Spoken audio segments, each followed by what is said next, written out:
Hello friends, welcome to ஷாசாஸ் time. இன்றைக்கி நம்ம பார்க்க போகிறது ரொம்ப ஈஸியான, அதுவும் டேஸ்ட்டு ரொம்ப டேஸ்டியான ஒரு டிஷ்ஷு தாங்க. அதுவும் ரொம்ப ஹெல்த்தியானதும் கூட.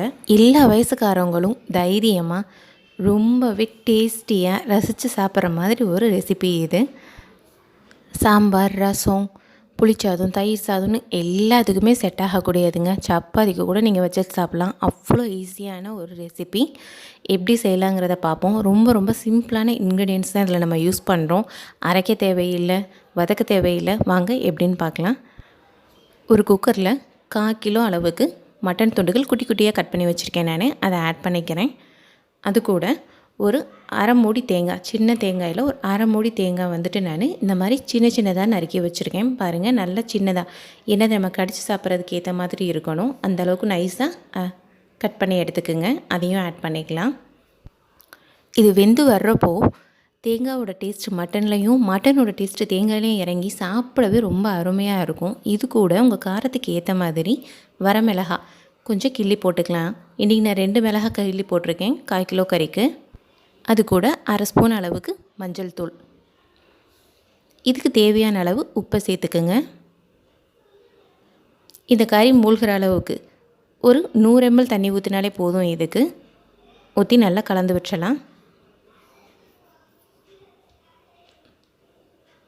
இதை இப்போ மூடி போட்டு நம்ம விசிலுக்கு விட்டுருவோம்.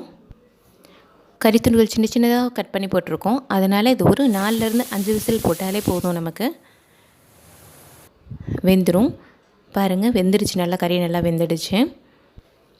இப்போ இதில் கொஞ்சம் தண்ணி இருக்குது. இது இஞ்சிறதுக்காக நான் கொஞ்சம் நேரம் அடுப்பில் வைக்கிறேன். இப்போது ஒரு பேனில் ஒரு 50 ml நல்லெண்ணெய் ஆட் பண்ணிக்கலாம். நல்லெண்ணெய் ஹீட் ஆனதுமே உங்கள் சுவைக்கு ஏற்ற மாதிரி ஒரு அரை அல்லது 1 ஸ்பூன் அளவுக்கு சோம்பை ஆட் பண்ணி பொரிய விடுங்க.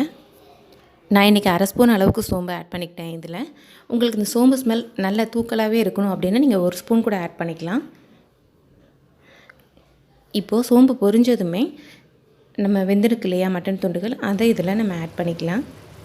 இதில் சேர்த்ததுக்கப்புறமாவும் கொஞ்சம் தண்ணி விடும் நமக்கு கறியிலேருந்து. இது எல்லாமே நல்லா இஞ்சட்டும். தண்ணியெல்லாம் நல்லா வற்றி வர்றப்போ 1 ஸ்பூன் அளவுக்கு மிளகாய்த்தூள் அல்லது மிளகுத்தூள் ஆட் பண்ணிக்கலாம். இதில் நம்ம டேஸ்ட்டுக்கு ஏற்ற மாதிரி உங்களுக்கு என்ன சாய்ஸோ அதை நீங்கள் சேர்த்துக்கலாம். நான் இன்றைக்கி மிளகுத்தூள் ஆட் பண்ணியிருக்கேன். ஏன்னா எங்கள் குட்டீஸ்க்கு கொடுக்க போகிறேன். அதுக்காக மிளகு சும்மா சாப்பிட மாட்டாங்க. இப்படி சேர்த்து கொடுத்துட்டோன்னா ரொம்ப விரும்பி சாப்பிட்ருவாங்க. மிளகாய்த்தூள் ஆட் பண்ணால் இன்னும் டேஸ்ட் அருமையாக இருக்கும். அவ்வளோதான், நம்மளோட மட்டன் வறுவல் ரெடி ஆயிடுச்சு. உங்களுக்கு இந்த ரெசிபி பிடிச்சிருக்குன்னு நினைக்கிறேன். லைக் பண்ணுங்கள். உங்கள் ஃப்ரெண்ட்ஸோடையும் இந்த ஈஸியான ரெசிபியை ஷேர் பண்ணிக்கிங்க. ட்ரை பண்ணி பாருங்கள். ட்ரை பண்ணி பார்த்துட்டு எனக்கு கமெண்ட்ஸ் கொடுங்க.